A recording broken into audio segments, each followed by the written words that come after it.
At his father's funeral, Millionaire sees ex-wife arrive with triplets who share his eyes. Alexander Harrington, heir to the legendary Harrington family fortune, arrived at the old countryside church with tears masked behind his designer sunglasses.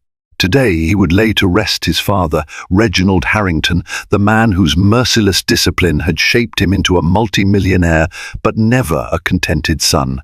As the funeral procession began under a gathering of heavy clouds, an unexpected sight threatened to splinter Alexander's carefully composed veneer. Through the crowd he recognized his ex-wife, Victoria. By her side stood 3 children triplets, each bearing the same piercing blue eyes that had once made Alexander the talk of their upscale social scene.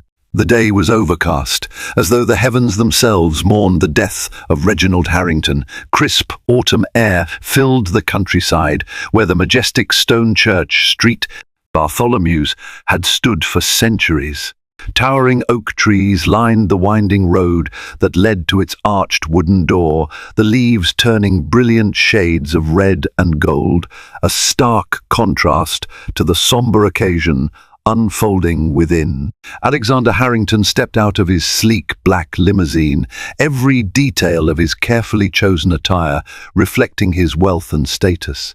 Clad in a tailored black suit, dark tie, and expensive Italian leather shoes, he looked every inch the successful entrepreneur. Even his grief, though genuine, was bound tightly beneath years of training in social graces and stoicism. His father had passed away suddenly, though he was nearly 70. Reginald had still been robust, frequently travelling between their old family estate in Yorkshire and business dealings in London. News of his unexpected heart attack reached Alexander just days prior. Despite their disagreements and the distance that had grown between them over the years, Reginald's death shook Alexander to his core. The churchyard was filled with mourners, local villagers whose families had worked on Harrington land for generations, business associates who respected Reginald's acumen, and extended family who rarely emerged from their private lives except for weddings and funerals. Alexander, who had only corresponded by email and infrequent calls to his father for the past year, was now face to face with the extended Harrington clan, swirling in hushed conversations and sideways glances. As he removed his sunglasses, an ostensible gesture of respect, he noted the presence of a few family rivals. The Farnsworths had come, the Cantwells, the Montgomerys. Even Lord Caldwell, a long-time friend turned adversary of Reginald, was present, paying his final respects in stoic silence. But the weight of old feuds felt small compared to the enormity of the day. Alexander inhaled deeply, steadying himself before entering the church.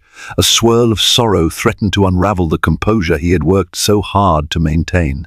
In the hush of the chapel, the polished casket stood near the altar, wreaths of white lilies draped over its edges. The soft glow of candlelight reflected in the stained glass windows where biblical scenes danced in colored patterns along the floor. He felt waves of regret and guilt, remembering how he had chosen business expansions, overseas opportunities, and the lure of success rather than mending his strained relationship with his father. Now it was too late. The eulogy was to begin in minutes. As he made his way down the aisle, he glimpsed his mother, Margaret Harrington, seated in the front pew. Margaret's face was pale, her eyes red from a week of mourning. She offered Alexander a trembling smile when he came to her side. He reached out, clasping her hands gently. "Mother," he whispered, "I'm so sorry." She nodded, squeezing his hands.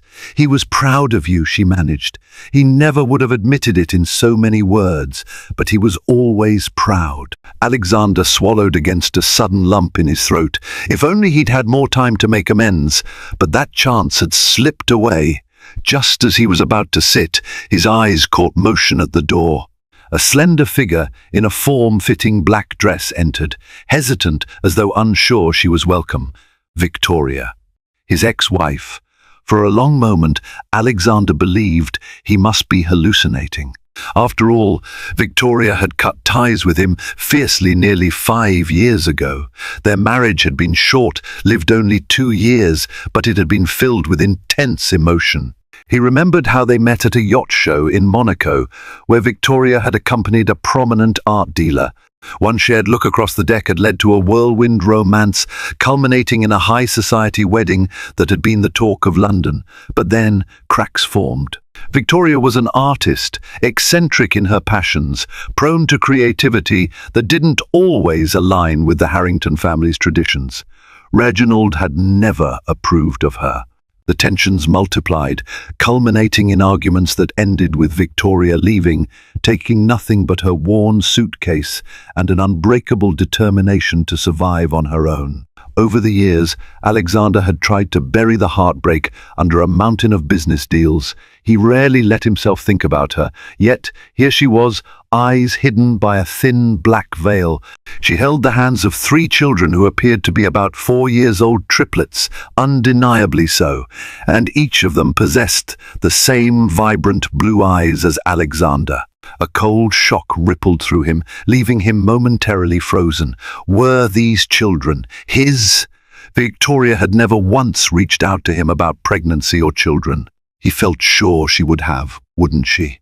The funeral service was beginning, and the organ's solemn notes echoed through the nave.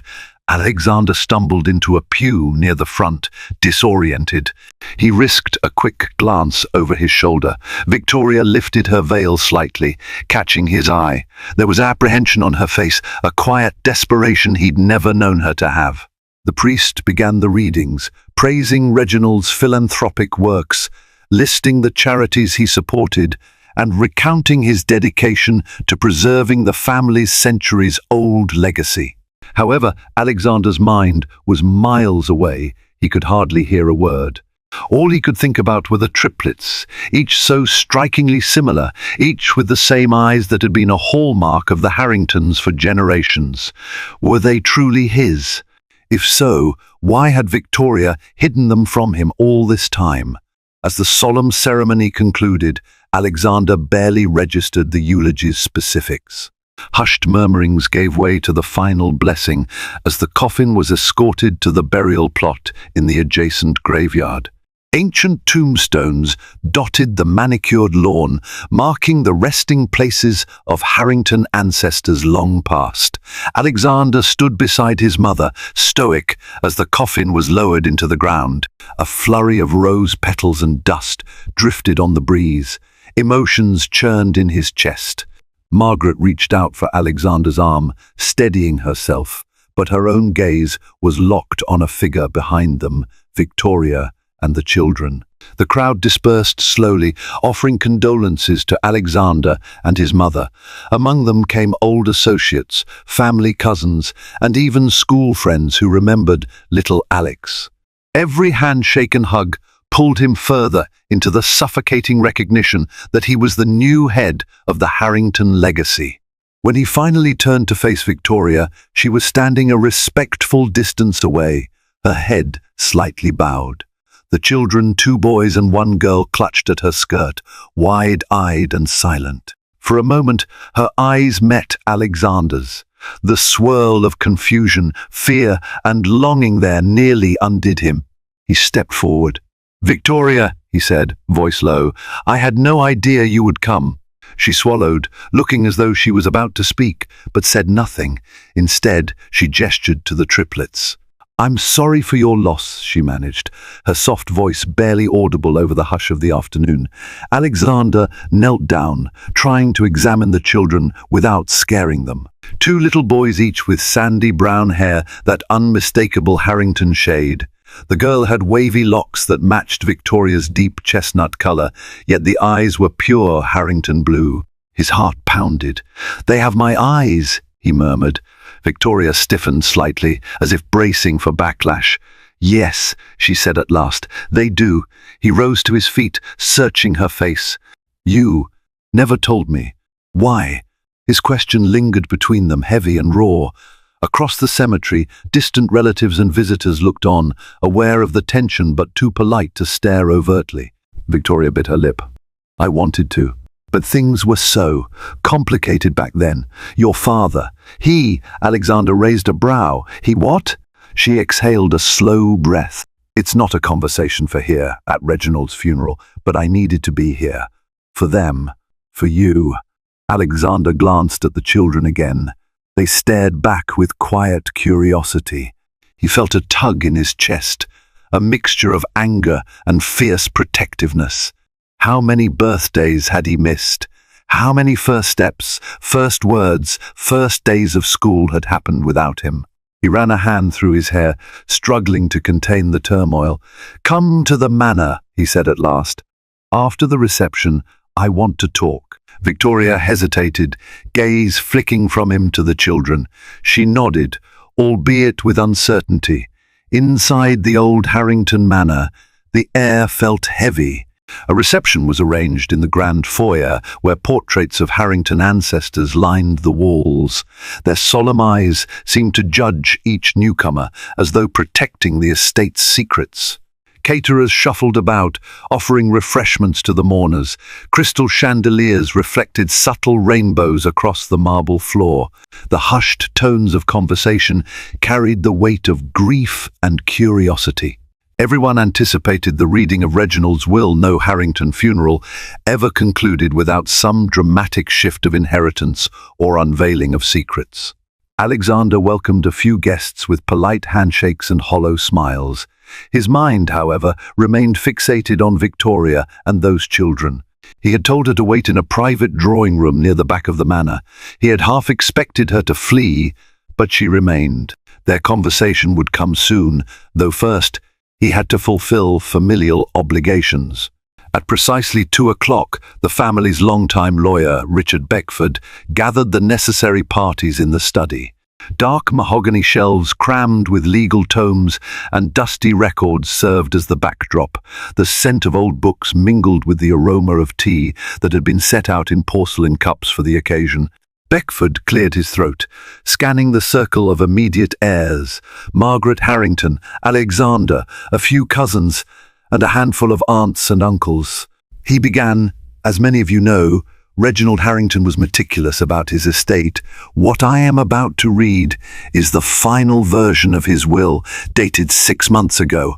A hush fell. Beckford proceeded to detail smaller bequests, charitable donations, gifts for loyal staff, trust funds for various distant relatives. But everyone was waiting for the big reveal. Who would become the principal beneficiary of the legendary Harrington holdings, both property and controlling shares in the Harrington Corporation?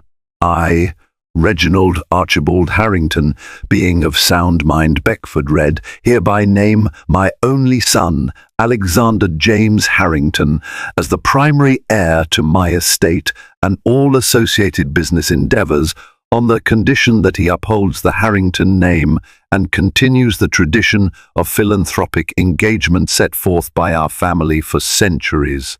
A wave of tension broke. Alexander felt neither joy nor relief, but rather a profound sense of weight descend upon him. He was now the caretaker of the entire Harrington legacy, exactly what he'd once wanted, but had come to fear. Beckford cleared his throat, glancing at Alexander. "There is an addendum." The older man adjusted his glasses. "I have made arrangements to ensure that if my son Alexander does not produce an heir, or if he fails to uphold the moral and philanthropic standards of our family, the estate will revert to a trust overseen by the Harrington Foundation. In the event of such a scenario, the Foundation's board shall have full discretion over management of the funds, property, and assets." A murmur rippled among the relatives. Alexander's cheeks burned, especially in light of the revelation that, mere moments ago, 3 children with his unmistakable eyes had appeared. Reginald, in his final document, had put pressure on Alexander to continue the bloodline or lose the estate. Margaret's eyes flicked up to her son, concern etched in every line. She knew how complicated Alexander's personal life had become post-divorce, and yet here he was, apparently the father of triplets no one had known about. With the formalities concluded, Beckford offered a half bow. "If there are any questions, please address them to my office in due course. For now, I extend my deepest sympathies and my congratulations, Mr. Harrington." Alexander swallowed, nodding stiffly. The cousins and aunts left, a swirl of chatter punctuating the tension. Finally, he was free to go to the drawing room, where Victoria and the children waited. He found them seated on a plush, emerald green sofa. The children sat quietly, gazing around at the lavish decor with wide eyes, oil paintings, gold-framed mirrors, marble-topped side tables. Victoria perched on the edge of the seat, her posture rigid, as if preparing to defend herself. "Thank you for waiting," he began, closing the door behind him. A hush settled in the room, thick and oppressive. Victoria nodded, smoothing her skirt. "I didn't want to cause a scene. This day is already difficult for you."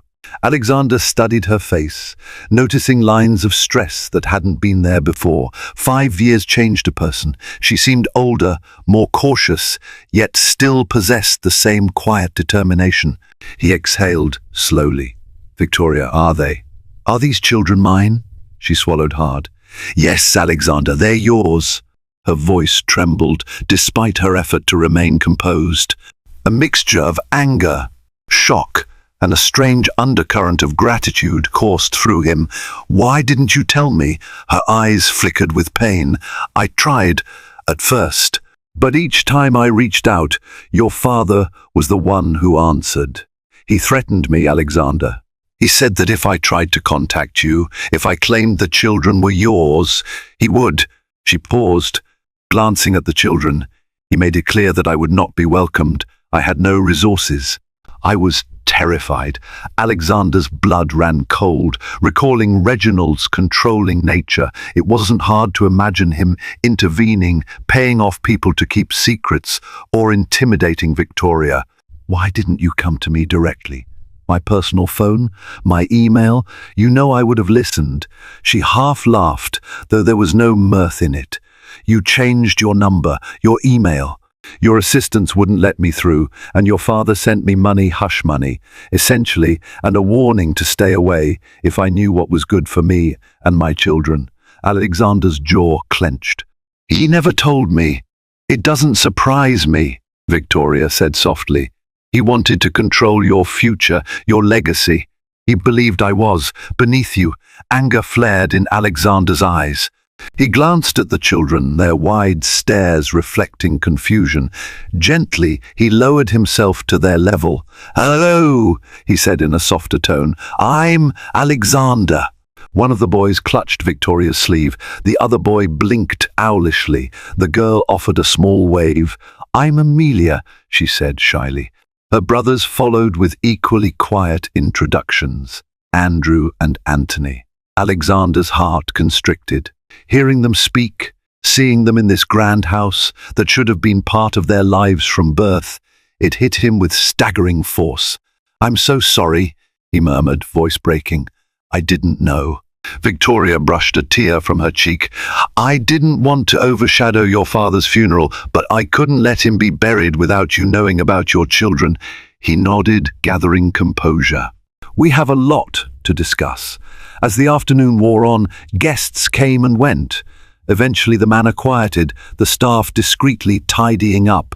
In a private dining room, Alexander arranged a small meal for Victoria and the children, wanting to speak with her away from prying eyes.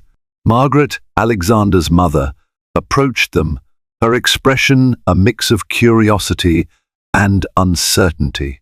She greeted Victoria politely, though a hint of residual tension lingered in her voice, memories of old arguments. But upon seeing the children, Margaret's expression softened. The resemblance to Alexander was unmistakable, tugging at her heart.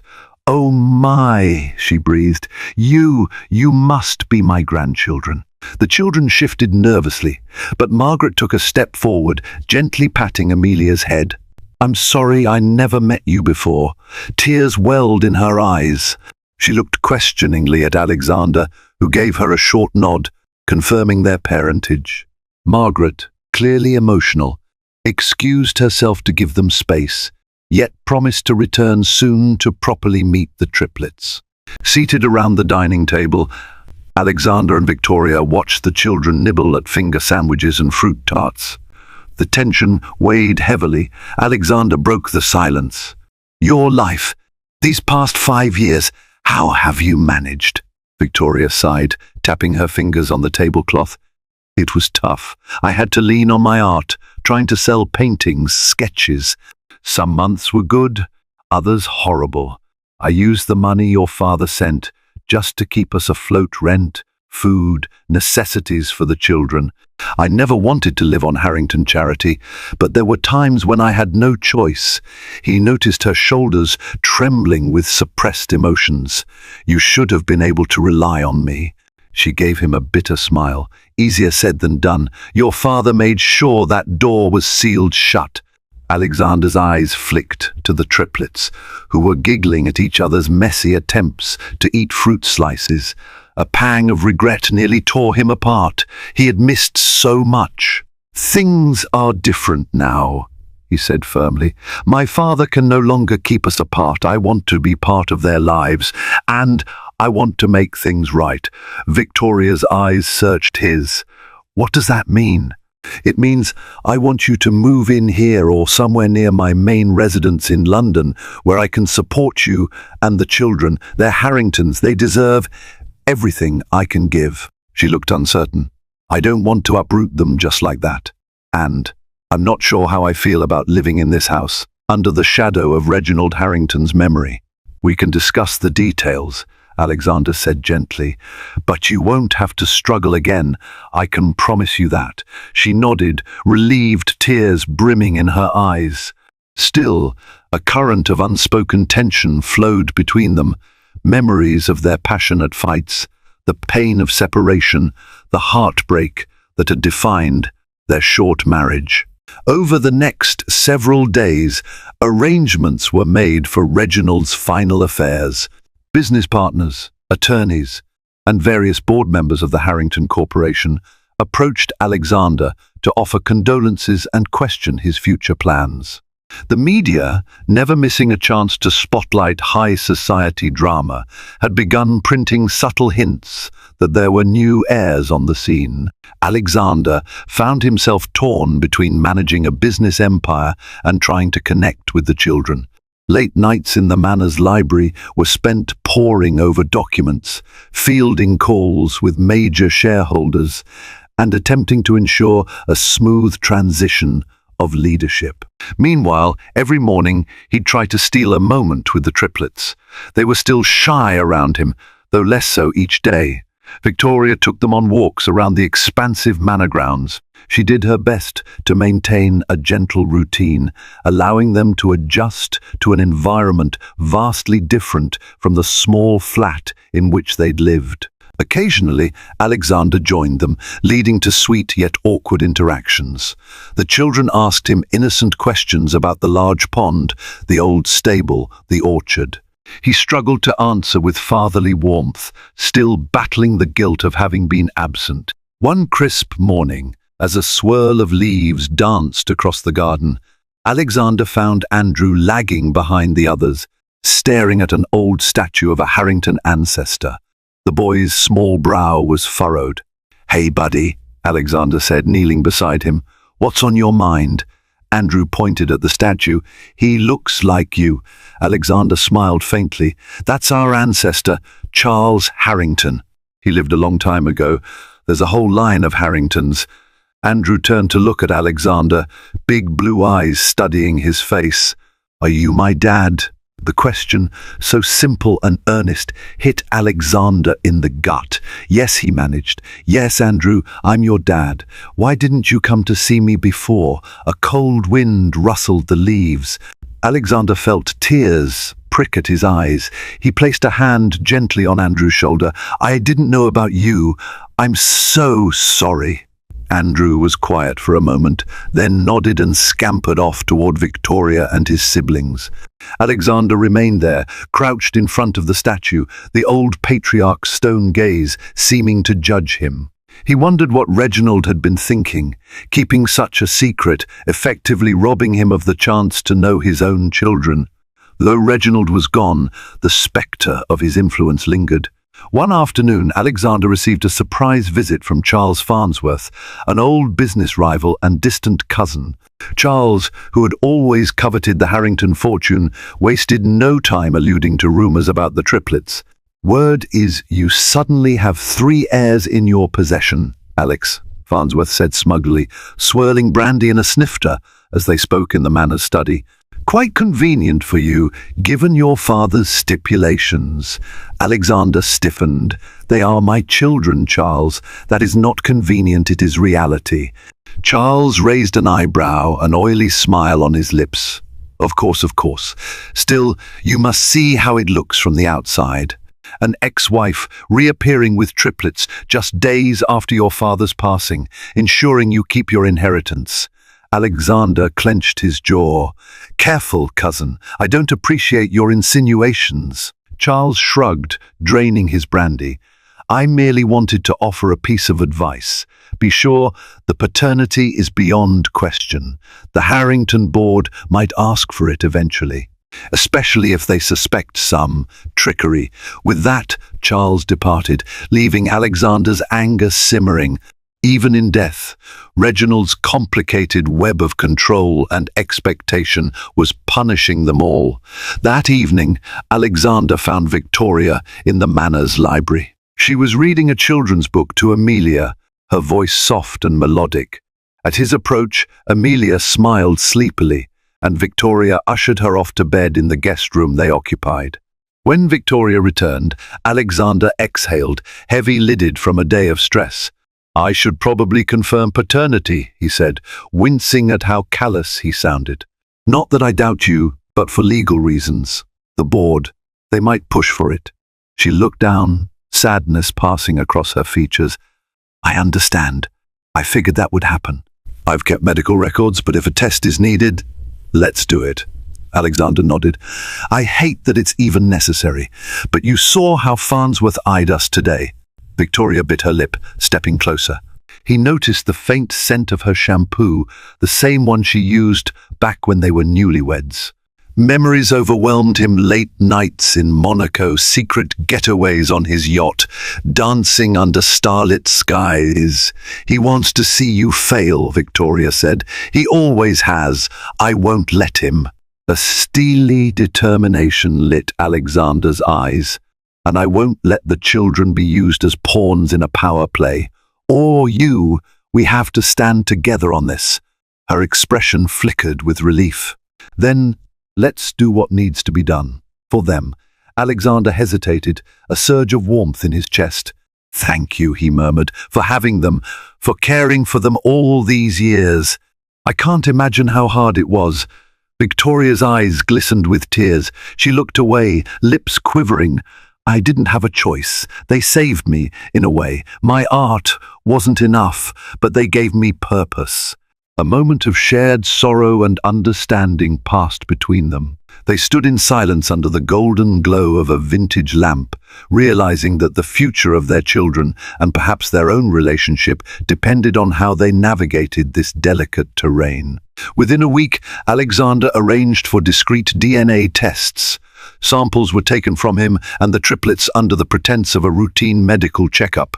Victoria accompanied them, her anxiety evident in the tapping of her foot. Alexander's lawyer, Beckford, oversaw the legalities, ensuring everything was beyond reproach should the Harrington board or Farnsworth attempt to challenge the inheritance. Alexander tried to distract the children with jokes and treats, but the sterile, clinic environment made them fidgety. Amelia burst into tears when the nurse swabbed her cheek. Andrew asked if it would hurt to take a piece of him away. Alexander's heart clenched as he reassured them they'd be fine. A few days later, as a cold rain battered the manor's stained glass windows, Beckford arrived with the results. In the study, the fireplace crackled, casting flickering shadows across the old family portraits. Victoria, seated beside Alexander, gripped his hand. Beckford opened a folder and cleared his throat. The tests confirm that Andrew, Anthony, and Amelia are indeed the biological children of Alexander Harrington. A wave of relief coursed through Alexander. He squeezed Victoria's hand. He wasn't sure why he'd felt any lingering doubt. Perhaps it was just the stress. But now the question was laid to rest. "Thank you," Alexander said quietly. "This was necessary for legal reasons, but I never truly doubted." Beckford nodded. "I will file the confirmation documents accordingly. As far as inheritance rights go, the children are your recognized heirs. I trust you'll begin establishing a trust fund for them." Immediately, Alexander confirmed. Beckford shuffled his papers. "And there is the matter of you and Miss Victoria's relationship. While it's not legally required that you remarry for the children to inherit, the board, and presumably the public, will have questions. The scandal of an ex-wife returning with children can unsettle investors. If I may be frank, we should strategize how best to present your family situation to them." Alexander shifted uncomfortably. "My private life should not be under a microscope, but I understand. Let me talk it over with Victoria." With the cordial nod, Beckford left. Alexander turned to Victoria, noticing the tired lines around her eyes. "I hate this," he muttered. "We shouldn't have to strategize or perform for board members. But Harrington Corporation is massive, and public perception can affect everything." Victoria exhaled. "What exactly does that mean?" He hesitated. "They might expect us to...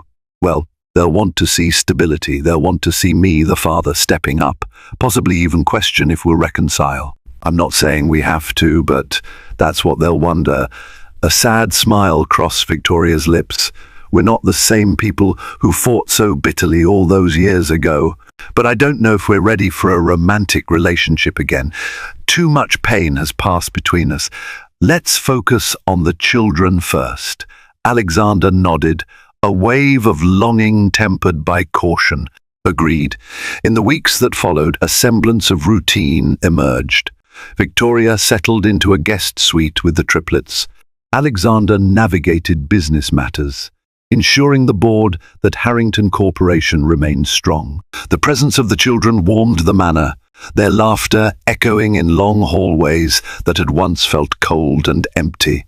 Even Margaret found herself enthralled by her new role as grandmother, taking them on slow tours of the manor's art collection, telling them stories about the family's history.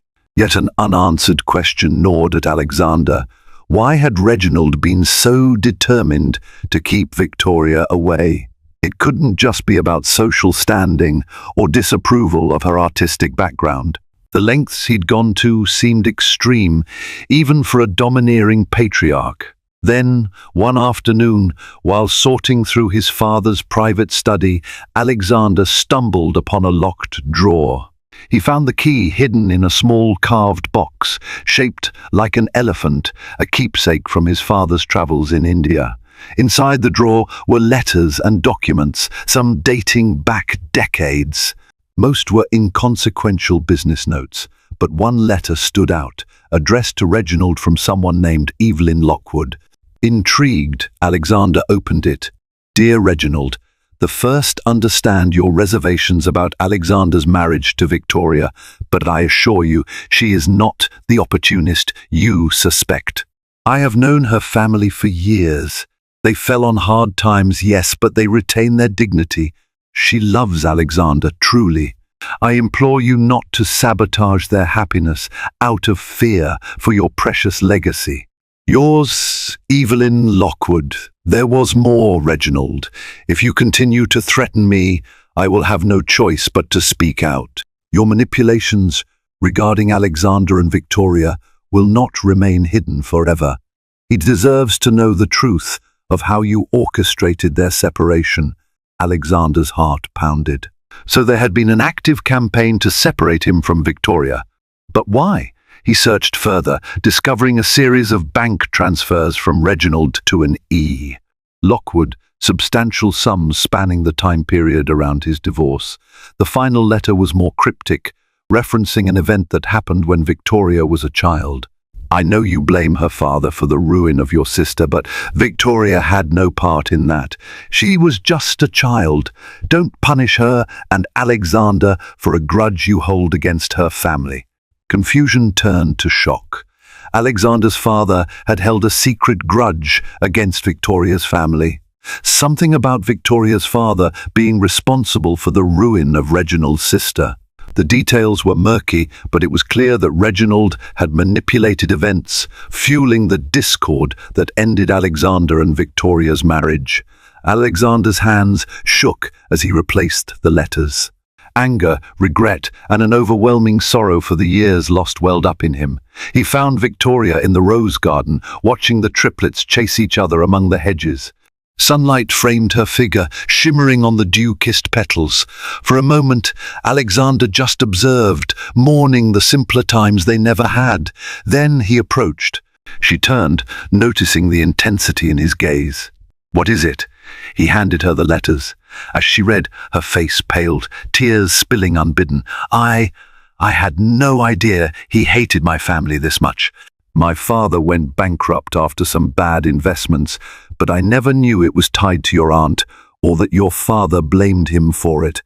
Alexander exhaled. "He never told me. He let me think you left because you wanted to. He made me question everything about our relationship." Victoria's voice trembled. "Now we know the truth, but it comes too late to fix the past." Alexander set a hand gently on her shoulder. "Maybe we can't fix the past, but we can shape our future." As the days slipped into weeks, the children adapted to their new environment. Their giggles filled the manor's once silent corridors.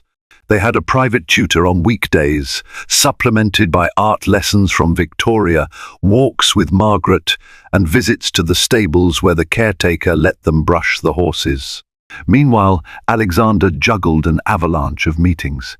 He intended to lead Harrington Corporation differently from his father, focusing on philanthropic endeavors as the will demanded, but also introducing progressive projects in renewable energy, education, and social causes. This shift rattled some old guard board members who preferred the traditional ways. One rainy afternoon, Alexander was in his office, finalizing details for a major charity initiative funding a series of arts education programs for underprivileged youth. He considered it an homage to Victoria's creative spirit. A knock on the door pulled him from his work. Victoria stepped in, looking thoughtful. "I've been thinking about our living arrangement," she said quietly, taking a seat. "The children are adjusting well, but I can't stay in the guest suite forever. We need a more permanent plan." Alexander frowned, leaning back in his leather chair. "Of course, I want to help you find a place you're comfortable with, whether it's here in the manor or in a property nearby.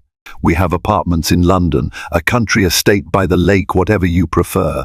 She pressed her lips together. "I don't want to take advantage, but the children deserve stability. And maybe it would be good for them to see us co-parenting. But living under the same roof brings back a lot of memories, some good, some painful." Alexander's gaze softened. "I understand. I don't want to push you into anything. All I ask is that we keep open communication about the children's needs." She nodded. "Of course." A quiet moment lingered between them. Alexander reached for her hand, hesitating before actually touching it. "Victoria, no matter what we decide about us, the children come first. I want them to grow up feeling loved and secure, and I want you to feel the same." Her eyes glistened. "I appreciate that." Just as life seemed to settle into a routine, a new scandal erupted. Farnsworth, in an attempt to sabotage Alexander, leaked documents suggesting impropriety in Harrington Corporation's finances. Headlines screamed about an internal coup, with references to the mysterious triplets thrown in for sensational effect. Alexander's phone blew up with calls from investors and journalists. The board demanded an emergency meeting, which took place in London, at the corporation's headquarters, a sleek high-rise that stood in contrast to the centuries-old Harrington estate. In a tense boardroom lined with glass windows overlooking the Thames, Farnsworth presented doctored evidence of alleged fund misappropriations. Alexander, flanked by Beckford and a forensic accountant, vehemently denied the allegations, systematically dismantling Farnsworth's claims as fabrications. But the damage in the media was significant. Rumors swirled about Alexander's children, whether or not he was fit to run the corporation, and if the Harrington name had become tarnished. After the meeting, Alexander slumped in a leather chair in the CFO's office. Victoria had accompanied him to provide emotional support and to be introduced as the mother of his heirs. She placed a comforting hand on his shoulder. "This is all so exhausting," Alexander said, rubbing his temples. "I never wanted to play these political games. I just wanted to build something meaningful." Victoria gave him a gentle look. "Maybe it's time you show them who you really are. Not Reginald's son, not some rumored scandal magnate, but Alexander, a man who wants to make a difference." He looked up at her, impressed by her insight. "You're right. Hiding away won't help. I need to face this head-on. I'll schedule a press conference, address the allegations, introduce our children publicly, if that's okay with you. We can control the narrative before Farnsworth does more damage." Victoria hesitated, fear flickering in her eyes. "A press conference? The children are so young they might be overwhelmed." He gently squeezed her hand. "We can keep them out of the spotlight as much as possible, but I need to acknowledge them. Denying or hiding them will only fuel rumors." Taking a shaky breath, she nodded. "All right, we'll do this. But I'll stand beside you, and the kids will be protected." A warmth sparked in Alexander's chest. For the first time in years, he felt a partnership with Victoria, a sense that they were a team, united for their children. A week later, cameras flashed wildly outside the Harrington Corporation's headquarters. Reporters from major outlets jockeyed for prime positions. The building's polished marble foyer served as the stage, with Harrington Corporation's logo prominently displayed. Alexander stood at the podium, wearing a confident expression that belied his inner nerves. Behind him, a tasteful banner proclaimed Harrington Corporation's new initiatives in environmental sustainability and community outreach. Victoria stood at his side, the triplets conspicuously absent for their protection. They stayed in a private suite upstairs, with Margaret watching over them. Alexander cleared his throat, scanning the sea of microphones. "Thank you all for coming. I wish these circumstances were more pleasant, but I believe in transparency." Recent allegations have accused Harrington Corporation of financial misconduct. Today, our internal investigation and independent auditors have found these claims baseless and malicious. We will be pursuing legal action against those who fabricated such falsehoods. A flurry of murmurs and note-taking rippled through the room. Then Alexander took a deep breath. "As for my personal life, you have questions regarding my children. I'd like to confirm that I have 3 wonderful children with my former wife, Victoria. We are committed to providing them with a secure and loving environment." He gestured to Victoria, who offered a polite smile. The reporters fired a barrage of questions. "Are you and Victoria reconciling? Why were these children hidden for so long? Is this all about the inheritance?" Alexander held up a hand. "Our children were never hidden by choice. Circumstances and misunderstandings in our family kept us apart. Now we have reconnected, and our focus is on raising them in a stable environment. We appreciate your respect for their privacy and ask that you allow us to move forward without invasive speculation." Victoria stepped forward, voice steady yet gentle. "These children are our joy. We want to protect them from the scrutiny that often comes with a name like Harrington. Please understand that their well-being matters more to us than any business. Thank you." The crowd pressed for more details, but Alexander and Victoria kept their answers measured. After concluding the statements, they exited to a room where Margaret stood with the children. Amelia tugged on Victoria's dress. "Why are all those people out there with funny lights?" Victoria smiled, ruffling Amelia's hair. "They just want to take pictures, honey, but you don't have to worry. Mommy and Daddy took care of it." Alexander knelt down, meeting the triplets' eyes. He felt a sense of pride and determination bloom within him, unlike anything he'd experienced before. This was his family, messy, complicated, but worth every ounce of effort. The press conference had mixed results. On one hand, many praised Alexander's sincerity, commending his philanthropic plans and paternal responsibility. On the other, gossip columns still buzzed about the Harrington drama, speculating if a remarriage was on the horizon. Nevertheless, Farnsworth's attempt to sabotage Alexander backfired. Harrington Corporation's stocks stabilized, and the board extended a wary acceptance of Alexander's leadership. Beckford managed the legal follow-up against Farnsworth, diminishing his influence. Meanwhile, at the manor, life found a new rhythm. Victoria painted again, setting up an easel by the large windows overlooking the rose garden. The children's laughter rang through the halls. Alexander began hosting monthly charity events, inviting local artists, educators, and innovators to share ideas. One evening, after the triplets had been put to bed, Alexander wandered into the library. He found Victoria there, gazing at a portrait of Reginald Harrington. "I sometimes wonder if he regretted what he did," she mused. Alexander joined her, following her gaze. "Part of me thinks he believed he was protecting me from a perceived threat, a family he blamed for some old betrayal. But that doesn't excuse him." Victoria nodded. "I know. There's still a lot of anger in me for the years we lost." A heavy silence fell, filled with unspoken apologies. Alexander turned to her, eyes searching. "I want you to know that no matter what you decide about us, I'll always regret not fighting harder to reach you." Tears threatened to spill down Victoria's cheeks. She inhaled shakily, her voice trembling. "At first I was furious with you, but then I realized you were as much a victim of his manipulations as I was. Maybe in time we can let go of the past and build something new." Alexander's breath caught, a spark of hope igniting.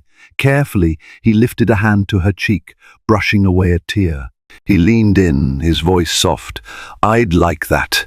Their lips met in a tentative kiss, one filled with the ghosts of old pain, but also the promise of renewal. Weeks turned into months. The triplets celebrated their 5th birthday in grand style, a small carnival set up on the estate's lawn, complete with colorful tents, games, and treats. Laughter abounded, echoing across the rolling hills.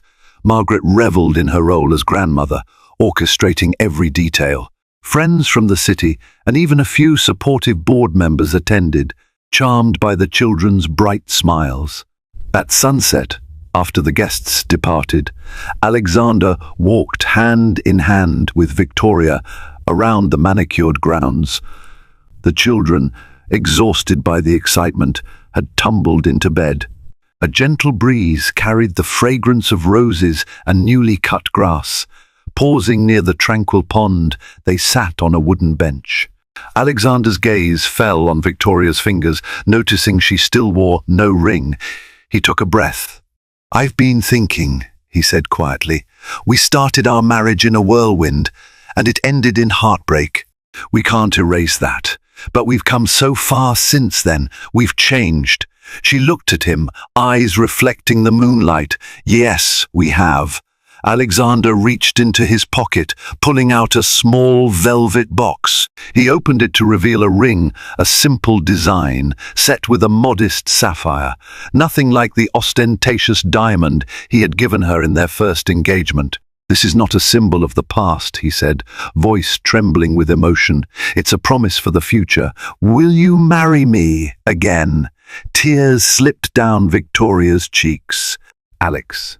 She covered her mouth, overwhelmed, He placed a gentle hand over hers. "I don't want to rush you or pressure you. You and the children mean everything to me, and I want to do this right. No more secrets, no more manipulations. Just us, choosing to be together for the right reasons." She let out a shaky laugh, tears of joy glistening. "Yes," she whispered, her voice cracking. "Yes, I'll marry you again. Let's do it right this time." He slipped the sapphire ring onto her finger, his heart pounding with exhilaration and relief. They sealed the moment with a tender kiss, the moonlit pond reflecting their silhouettes in gentle ripples. From the manor's upper windows, a small trio of faces peeked out: Andrew, Anthony, and Amelia, who had snuck out of bed to spy on the late-night stroll. Giggling with excitement, they ducked back into the darkness, eager to greet the morning's news that their parents were going to be a family in every sense of the word. Months later, in a simple ceremony by that same pond, Alexander and Victoria exchanged vows. The children played roles in the wedding, Amelia carrying a basket of flower petals, Andrew and Anthony sporting tiny suits and wide grins. Friends, family, and loyal staff gathered under a white canopy as a gentle summer breeze carried the scent of roses. This time, there were no illusions or forced traditions. Margaret beamed with pride, standing in for Reginald in that father of the groom role. Although the memory of Reginald's controlling nature still haunted them, Alexander and Victoria decided to let the bitterness rest with him, choosing love and unity for their family's future. After the ceremony, the newly formed Harrington family posed for photographs beneath the ancient oak trees. Laughter rang out when Anthony toppled over trying to catch a butterfly, and tears of happiness filled eyes when Alexander lifted Andrew onto his shoulders. Amelia squealed in delight when Victoria tickled her sides. The wedding marked not just the union of two souls, but the rebirth of a family legacy. Alexander carried on Harrington Corporation with integrity and innovation, channeling funds into community programs and ensuring that the Harrington name became synonymous not only with wealth, but with empathy and progress. Victoria resumed her art career with a renewed vigor, supported by a loving husband who encouraged her every creative endeavor. Her studio blossomed with light and inspiration, her paintings echoing a story of resilience and rebirth that resonated with galleries and patrons alike. As the seasons passed, the triplets grew, each forging their own path. Sometimes they followed Alexander into the corporate offices, rummaging through reams of paper and playing with the office staff who adored them. Other times, they accompanied Victoria to art exhibitions, learning how to see beauty in every brushstroke. In the quiet moments like dusk falling gently over the manor gardens, Alexander would look upon his reunited family with a swelling sense of gratitude. The road they travelled was paved with heartbreak and betrayal, yet they emerged stronger for it. The old Harrington traditions had evolved, shaped by the love and resilience of this new generation. And so the story that began at a funeral ended in a celebration of life, love, and the unbreakable bond of family. Thank you for joining me on this emotional journey of love, betrayal, and redemption. We witnessed how Alexander, once consumed by ambition and estranged from his ex-wife, discovered the powerful truth hidden in the eyes of 3 children he never knew existed. Through heartbreak, shocking revelations, and the shadow of a controlling father, he and Victoria navigated impossible odds to find their way back to each other and to the family they both deserved. Until one day, in a flurry of financial sabotage, he let his mistress cut off his wife's credit cards. It was humiliating, scandalous, and only the beginning of a whirlwind that would pit powerful business alliances against each other. In a boardroom confrontation that stunned everyone, the CEO himself stepped in, but not in the way anyone expected. Buckle up. This is the story of love, greed, and revenge. Jordan Alberts was not born into luxury. He grew up in a cramped one-bedroom apartment on the outskirts of Milwaukee, where he learned to hustle by selling candy bars door to door at the age of 10. Over the years, Jordan's unwavering determination and charm propelled him into better circles. First at a local startup, then into his own tech company that caught the eye of an angel investor. By the time he was 35, Jordan was a self-made millionaire, a prominent figure on various entrepreneurial boards, and had connections with people like Mark Cuban, Bill Gates, and a few top executives at Google.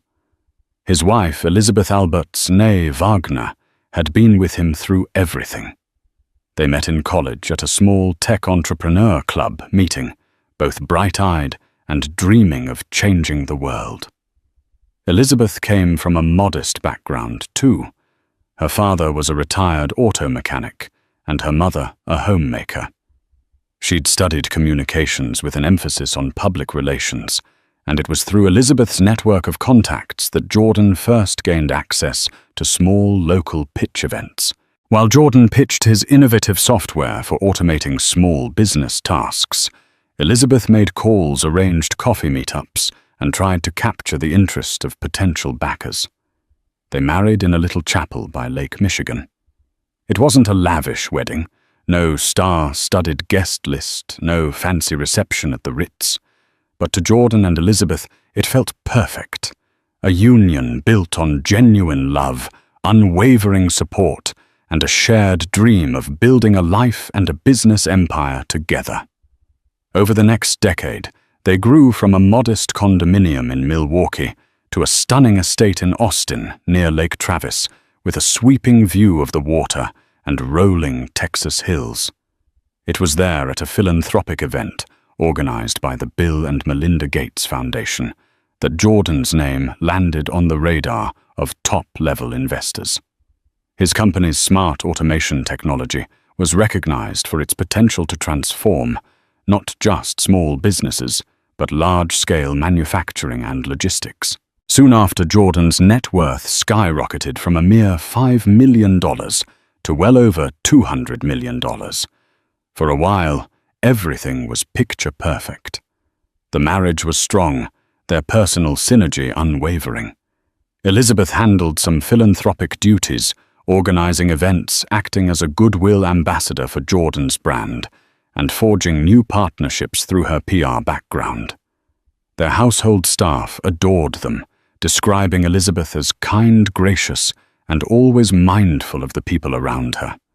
But money can be a seductive force, and success can open doors to darker temptations. Jordan began attending more exclusive networking events in Beverly Hills, New York, and beyond.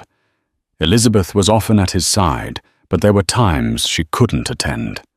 Perhaps she was busy finalizing the details for a charity gala, or maybe she was simply burnt out from the unrelenting schedule. It was during these times, rare at first, then increasingly common, that Jordan got close to someone else. Her name was Ava Monroe. She was a rising star in the world of technology law, representing high-profile clients like Tesla, Amazon, and a few top-tier cryptocurrency exchanges. She had a reputation for being ruthless in negotiations, seductive in social gatherings, and unbelievably charming behind closed doors. The rumor mill started buzzing the moment Ava was seen at Jordan's table during a private dinner after a tech summit in Las Vegas. Elizabeth wasn't there. She had chosen to stay in Austin, meeting with a team of female entrepreneurs Jordan was mentoring. A few people whispered about Jordan's visible fascination with Ava, the way he leaned in whenever she spoke, how they clinked champagne flutes with an intimacy that suggested more than just business talk. No one knew for certain how fast or how deep it went, but soon the signs became undeniable. Lavish gifts appeared on Ava's social media, including a diamond bracelet, suspiciously similar to the ones Jordan's company had once gifted important clients. Photos emerged of Jordan and Ava at high-end restaurants in Manhattan, always carefully angled to obscure Jordan's face, though keen observers could still identify him by the sliver of a recognizable watch or the faint reflection in a mirrored wall. By the time the rumors reached Elizabeth, they were no longer rumors, but near-confirmed facts. She felt her chest tighten, her world spinning out of control. This couldn't be real. Jordan had always been a loyal partner. But the evidence was too compelling to deny. She confronted him in the privacy of their Lakeview mansion. At first, Jordan denied everything. Yet denial quickly turned into a half-hearted admission once Elizabeth presented him with photographic evidence. Like a skilled negotiator used to controlling deals, Jordan tried to manipulate the situation, insisting that Ava was just a business associate, someone he occasionally had dinner with. But Elizabeth saw right through it. She had always been adept at reading him. A chill settled over their once loving home.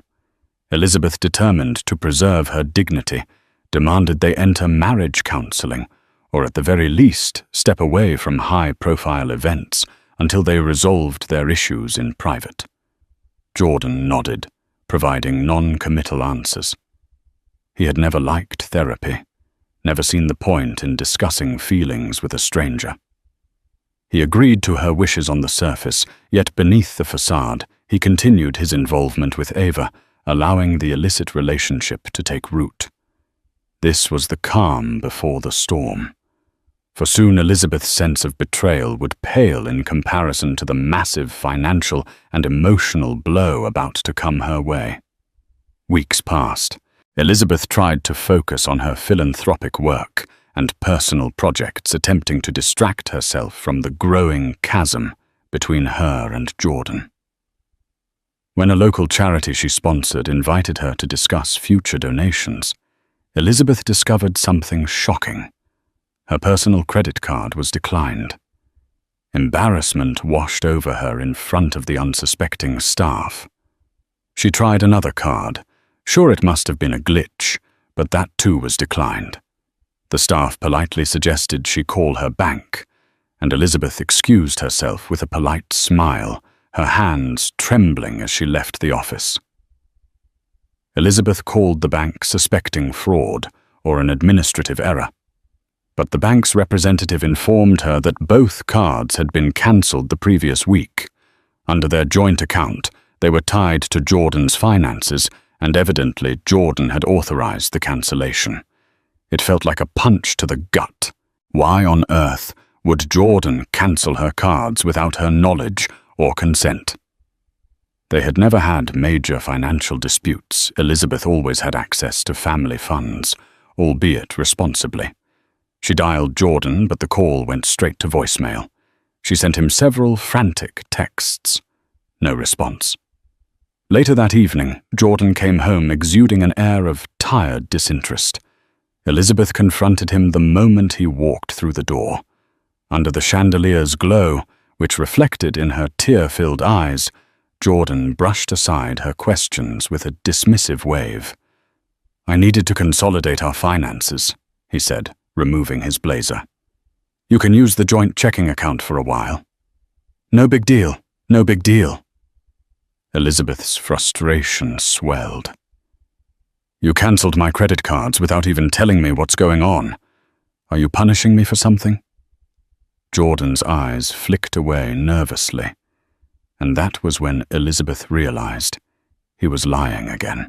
The next words that came from his mouth were not only shocking, but also laced with a cruelty she never imagined he was capable of. "Ava suggested we revisit some of my expenses. She found that you were spending frivolously. It made sense to limit credit usage." Elizabeth's heart dropped to her stomach. Ava. That woman was now meddling in their finances. As if the affair wasn't enough, Jordan had allowed this mistress to encroach into an arena that Elizabeth believed was sacred, her own household stability. "What is Ava doing reviewing my spending? Since when does your fling get to decide what is or isn't frivolous?" Elizabeth spat tears, threatening to spill. Jordan made an attempt at a calming gesture, but his words only fanned the flames. "She's helping me restructure. Her firm has great insights into corporate finances. This is about the business, Elizabeth. It's not personal." Not personal. Elizabeth recalled how intimately personal their marriage had always been. They built every aspect of their lives together, from small decisions about wallpaper colors to big entrepreneurial leaps that demanded everything from both of them. Now Jordan was shutting her out, consulting Ava instead. In a quavering voice, Elizabeth demanded, "Reinstate my cards. I am your wife. I have a right to our finances, and you know I've never been irresponsible with money." Jordan's face hardened with a new arrogance. "Not until we finalize our restructure," he said, referring to some nebulous plan Elizabeth knew little about. "I'll handle everything in the meantime." That moment, that cold exchange, was a harbinger of the bigger heartbreak to come. If Jordan was letting Ava control such details, what other aspects of their marriage was he willing to let her sabotage? As the days turned into weeks, Elizabeth discovered one more blow after another. The monthly allowance she used to cover household expenses had been slashed without explanation. The staff, including her personal assistant, was laid off. Bills began piling up, addressed to her name, but with no means to pay them aside from groveling at Jordan's feet. Friends and family started to notice. Elizabeth tried to hide her shame. She confided in her sister Caroline, who was enraged at Jordan. "This is financial abuse," Caroline insisted. "You should speak to a lawyer." Elizabeth shuddered at the thought. She still believed they could salvage their relationship, that Jordan would snap out of whatever daze Ava had put him in. Yet a small part of her whispered that maybe Caroline was right. Then came a fateful meeting at a hotel conference suite in Los Angeles, one that Jordan had insisted Elizabeth attend. It was a gathering of major tech moguls, including Jeff Bezos and Elon Musk, who were rumored to be there to discuss new tech innovations in global logistics. When Elizabeth arrived, she quickly realized something was off. She saw Jordan in the lounge area, standing far too close to Ava, exchanging hushed conversations. Seeing Elizabeth from a distance, Jordan slipped away discreetly, leaving Ava behind. Elizabeth approached her husband with a forced smile. "I'm here," she said, desperate to maintain composure. "What's the plan?" Jordan gave a curt nod. "There's a closed-door session for the key players only. You'll have to wait outside." In the past, Elizabeth had always been included in these key player sessions as Jordan's partner and PR advisor. The subtle exclusion burned her pride. She swallowed her anger. "Sure, I can wait." After hours of waiting, she found Jordan and Ava laughing together near the bar. As she approached, Jordan's phone buzzed, and he stepped away. That was when Ava turned a chilling smirk on her face. "You know Jordan's a visionary," Ava said, swirling the wine in her glass. "He needs someone who can keep up with him on all levels: business, ambition, excitement." Elizabeth felt her face flush with anger. "I've been by his side for years. We built this together." Ava gave a theatrical shrug. "Maybe in the past. But times change. People evolve. I guess you were too comfortable." Elizabeth clenched her fists, biting back a retort. She was determined not to make a scene in front of such influential people. But oh, how she wanted to lash out, to expose Ava for the home-wrecker she was. Ava flicked her hair behind her shoulder, noticing Elizabeth's agitation. "Things will be better if you accept it," she cooed, as if offering advice to a friend. Jordan's moved on in more ways than one. The finances are just the beginning. Elizabeth's body went cold. She realized in that moment how truly precarious her situation was. Ava was not simply a fling. She was positioning herself as a partner in Jordan's professional and personal life. The credit cards were just one step in what looked like a systematic campaign to push Elizabeth out of everything she and Jordan had built. Still, Elizabeth refused to crumble. She left the event quietly, but her mind churned with rage and heartbreak. It was time for her to take action. She needed to protect herself, her assets, and her dignity. Little did she know that as she plotted her next move, Jordan and Ava were preparing a financial ambush that would push her to the brink. Only fate and an unexpected intervention by a certain CEO would alter the course of their twisted game.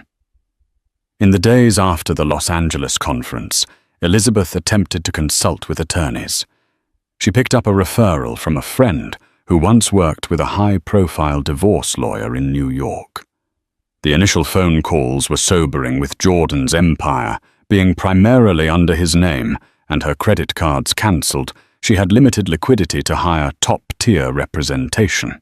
Even so, Elizabeth pressed forward. She managed to scrape together some funds from a personal savings account. Jordan had no access to money she had set aside from her early PR consulting days. It wasn't a large sum, but enough to secure a preliminary consultation. During that consultation, her lawyer, Michelle Liu, a bright and empathetic but hard-hitting attorney based in Houston, laid out the hard truth. Financial abuse and infidelity are serious grounds for divorce, Michelle said, scanning through Elizabeth's financial statements. But if Jordan's funneling money and assets into new accounts under his own name, or shifting resources to places you can't see, we need proof, and we need it fast. Elizabeth swallowed. She recounted Ava's involvement, how she was effectively orchestrating the restructuring. Michelle's pen scribbled quickly over a notepad. You have a right to half of the marital assets, Elizabeth, but it looks like your husband is 2 steps ahead. We must move quickly. The plan was to gather evidence of Jordan's wrongdoing and file a court order to freeze marital assets, ensuring Elizabeth had a fair shot. But as they began drafting documents and rummaging through what records, Elizabeth had an avalanche of shocking details surfaced. Jordan wasn't merely cancelling credit cards. He was transferring stocks from their joint portfolio into an account under his newly formed trust. He had changed the authorized signatory details for a few of their properties, effectively locking Elizabeth out. He was also taking out lines of credit against certain properties, presumably to fund new ventures that, as Elizabeth suspected, involved Ava. The emotional strain weighed heavily on Elizabeth. She couldn't sleep, her appetite waned. Each day felt like standing at the center of a storm. Yet if she thought this was the worst of it, she was mistaken. One evening, after finalizing some documents with Michelle, Elizabeth returned to her mansion to find her key card didn't work on the electronic locks. Pounding on the door, she shouted for the live-in staff if any were left. Seconds later, the door opened slightly, revealing Ava's face. "Jordan's not here," Ava said icily. "You should call next time." Elizabeth's heart hammered. "This is my home. Get out of my way," she demanded, trying to push past. But Ava slid in front of her, refusing to budge. "He told me you're not welcome here anymore until the legal mess is settled," Ava sneered. "I have every right to ask you to leave." Elizabeth was trembling with fury. "You have no rights here. You're the mistress, not the wife." With a cold laugh, Ava stepped aside and pointed at Elizabeth's luggage haphazardly placed in the foyer. "Jordan left these for you," she said. "He said to pack whatever else you need and let security escort you out if you refuse to leave." Elizabeth blinked away tears, her throat raw with outrage. She was being thrown out of her own home by the woman who had intruded into her marriage. That moment was a cruel epiphany. Jordan had not only cut off her finances, but now he was physically pushing her out of the place she had shared with him for years. Yet in all that darkness, a sliver of light emerged the next morning. Elizabeth received a phone call from a close mutual friend, Marcus O'Donnell, who worked with Jordan at a large tech conglomerate in Dallas. Marcus was someone Elizabeth trusted, an executive who had known Jordan since the early days. He had seen them build the company from the ground up. Elizabeth Marcus said, his tone urgent. "I don't know everything that's going on, but I heard from your staff that you've been locked out. There's a board meeting next week. Jordan wants to finalize some big decisions. If you can get to that meeting and talk to the chairman, maybe you can find some leverage." Elizabeth's breath caught in her chest. The chairman of this particular conglomerate was none other than famed CEO David Hartridge, known not just for his visionary leadership, but also for a strict code of ethics. Over the years, Hartridge had invested heavily in Jordan's business. He was the reason Jordan sat on that board. He's not the type to meddle in personal affairs, Marcus warned.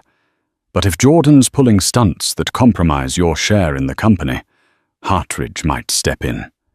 He's big on fairness and hates scandal. It was the glimmer of hope Elizabeth needed. She thanked Marcus profusely. The plan was simple: attend the board meeting, confront Jordan in front of Hartridge, and present enough evidence of Jordan's wrongdoing to ensure the board and possibly the entire conglomerate would not stand for it. She spent the week gathering documents, bank statements, and text message screenshots that implicated Jordan in unscrupulous financial moves. Michelle Liu helped compile everything into a neat folder. "You need to be prepared for Jordan to lash out," Michelle warned. "He'll try to discredit you in front of the board." Elizabeth nodded her determination, overshadowing her fear. She practiced her speech, reciting it in the mirror of her modest hotel room, where she had temporarily moved. Heart pounding, she told herself that if there was ever a time to fight, it was now. Finally, the day of the board meeting arrived. Elizabeth, dressed in a sleek black pantsuit that radiated confidence. She walked into the corporate skyscraper in downtown Dallas, her chin held high despite the knot in her stomach. She spotted Jordan in the corridor, flanked by Ava and a couple of the board members. As soon as he saw Elizabeth, his expression darkened. "You're not supposed to be here," Jordan said, trying to keep his voice low. Elizabeth raised her chin. "I'm still an investor in your company. I hold shares. So yes, I'm attending the board meeting." Ava stepped in with a condescending smile. "Don't make a scene, Elizabeth. This meeting is for serious stakeholders." "I am a serious stakeholder," Elizabeth retorted, voice steady. "I'm your wife, still legally, and I'm half of this empire's foundation." Behind them, a tall figure approached, CEO David Hartridge himself, a man in his 50s with graying temples and a firm handshake. He regarded Elizabeth with polite curiosity. "Ms. Alberts, I presume?" Elizabeth nodded, handing over her invitation papers and a letter from her attorney, which stated that she possessed partial shares. Hartridge studied the documents, then gave a curt nod indicating she was allowed to attend. Jordan shot Elizabeth a glare that spoke volumes. You have no idea what you're getting into. But Elizabeth did. She was here to preserve her dignity, her livelihood, and the legacy she had helped build. The meeting commenced in a sleek conference room with floor-to-ceiling windows overlooking the Dallas skyline. The board members sat around a large mahogany table exchanging pleasantries about the upcoming quarter's projections, Jordan made a short presentation on a new partnership with a logistics firm, highlighting expansions and new contracts. A few board members clapped. Then came time for open discussion. Elizabeth raised her hand, clearing her throat. "I'd like to address some concerns about the financial structuring Jordan is proposing." She began, her voice reverberating across the silent room. Jordan's face reddened. Ava, seated beside him, tried to intervene. "We should keep personal matters out of board discussions," she said. But Elizabeth pressed on, raising the folder of evidence. "These changes aren't just personal," Elizabeth said. "They could affect company stability.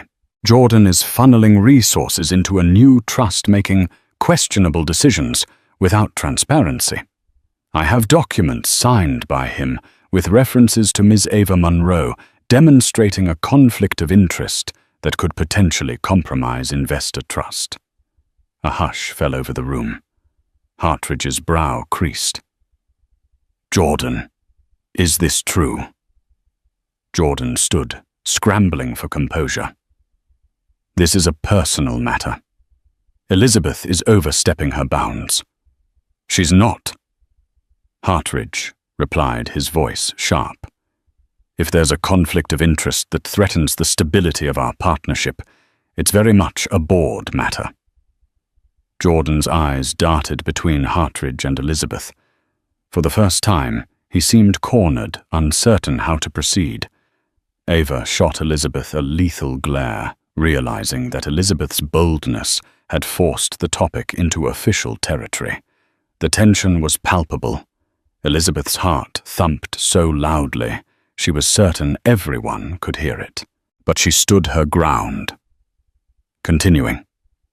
"I also discovered lines of credit being taken against marital properties to fund expansions. These expansions could be legitimate, but the details are obscured. I have reason to believe Ms. Monroe is manipulating these finances for her personal gain." Murmurs rippled through the board. A couple members exchanged uneasy glances. Even those who might have sided with Jordan seemed rattled by the magnitude of Elizabeth's accusations. Hartridge steepled his fingers, evaluating the situation. "I propose we recess for 15 minutes. Jordan, Elizabeth, Ms. Monroe, please step into my office." Jordan inhaled frustration etched across his features, but he couldn't refuse the CEO's request, not without causing a catastrophic scene. The three followed Hartridge into a glass-walled corner office, shutting the door behind them. In that tense, enclosed space, the real battle began.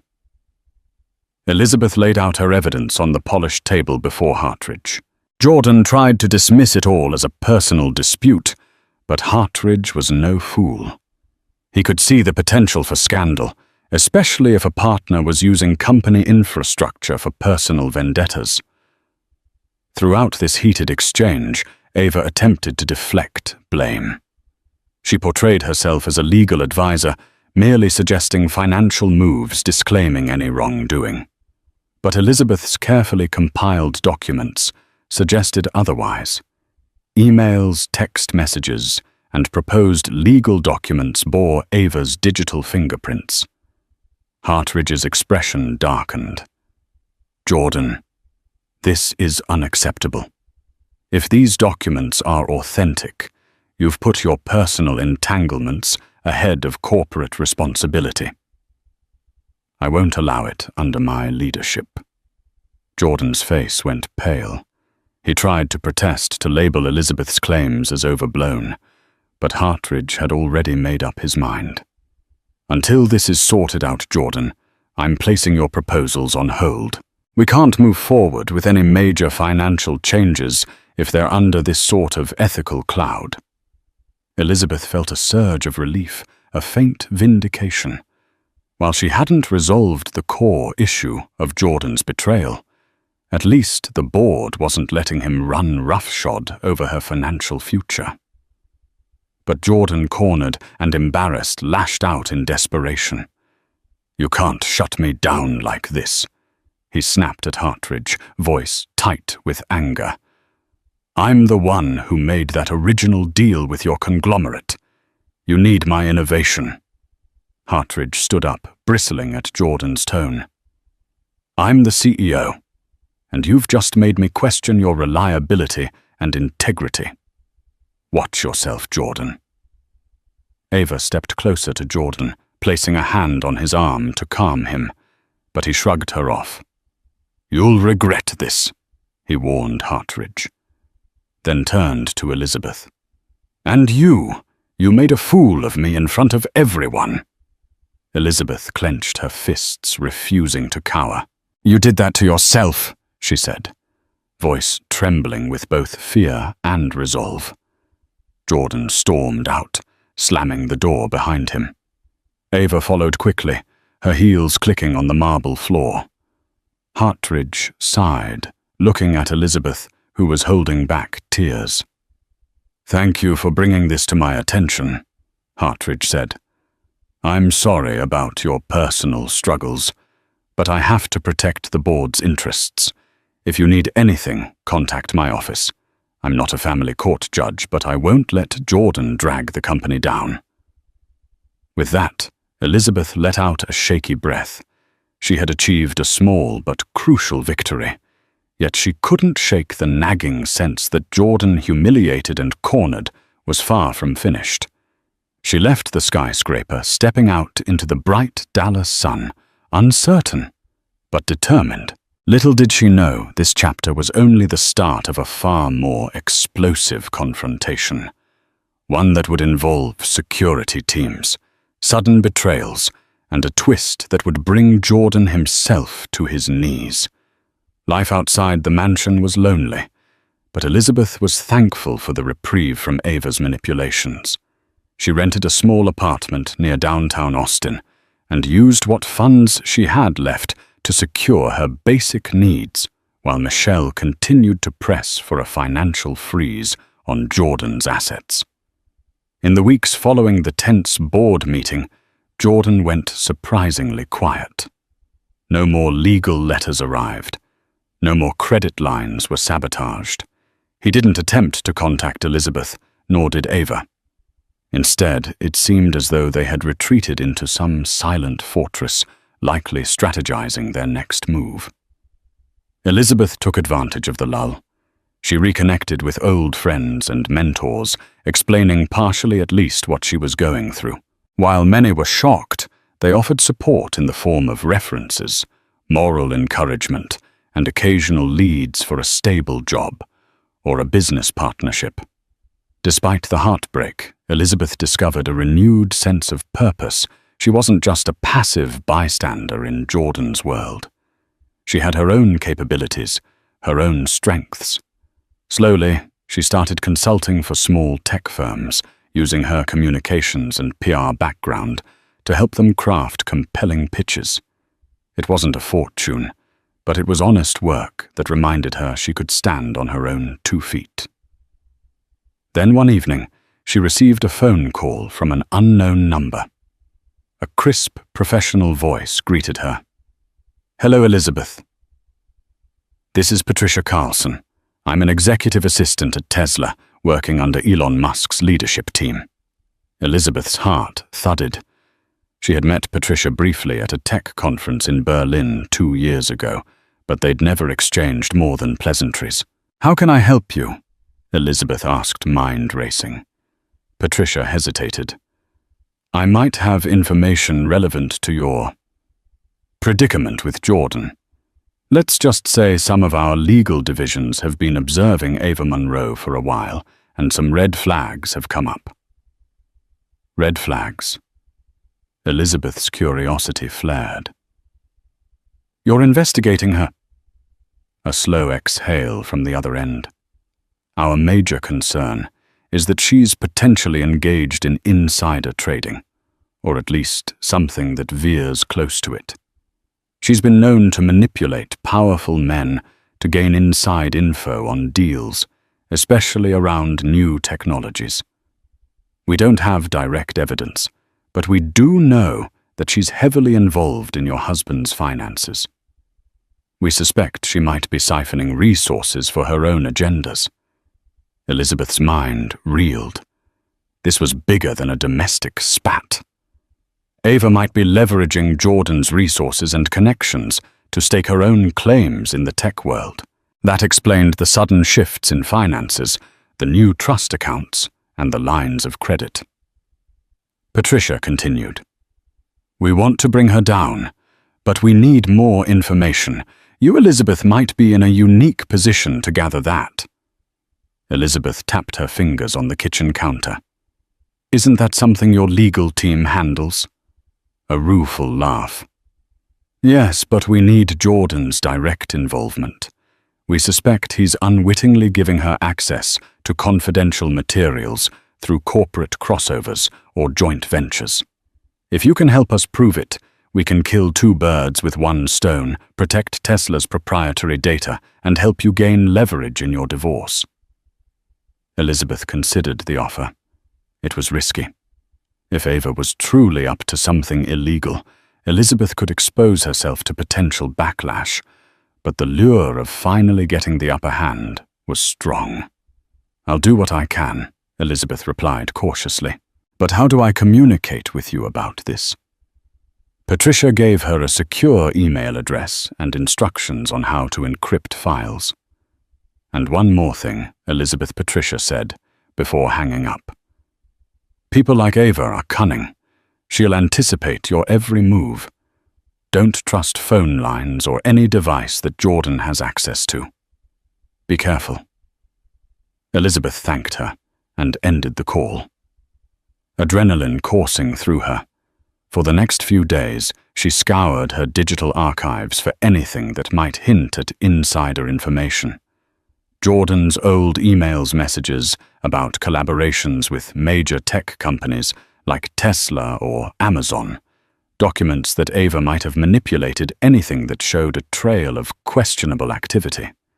She found a few suspicious threads, forwarded emails from Jordan's corporate account that were CC'd to Ava's personal address. Attachments relating to Tesla's Project Next Gen battery were among them, though none of this was strictly proof of wrongdoing yet. Elizabeth compiled what she could and sent them to the secure email Patricia provided. In response, Patricia confirmed that these were valuable leads, but incomplete. Keep digging, she urged, and let me know if you get direct evidence of deals or monetary gains tied to these inside details. Meanwhile, Michelle Elizabeth's lawyer was preparing for a preliminary hearing to freeze some of Jordan's assets. She insisted Elizabeth come to court to testify about the financial abuse and the suspicious activities they had uncovered. But Jordan's side surprised them by agreeing to a partial freeze without argument. That's strange, Michelle said, tapping a pen against the conference table. Why would he agree so easily? Elizabeth shrugged, perplexed. Maybe he realizes fighting me will look bad in front of the board. But Michelle wasn't convinced. I suspect he's preparing a bigger move. Be vigilant. He may have more leverage than we know. The next morning, Elizabeth received an unsolicited text from Jordan. We need to talk, face to face. She felt a swirl of conflicting emotions, anger, sorrow, curiosity. But she knew she had to tread carefully. She agreed to meet him in a public place, a cafe near the courthouse, where she could keep the upper hand. When Jordan arrived, he looked tired, as though the weight of his troubles had worn him down. He offered a half smile, which Elizabeth did not return. Liz? He began using the old nickname he once uttered, with affection. Things got out of hand. She crossed her arms. You think? He sighed, scanning her face for warmth that was no longer there. I want to settle this amicably. We can discuss spousal support, property divisions, everything.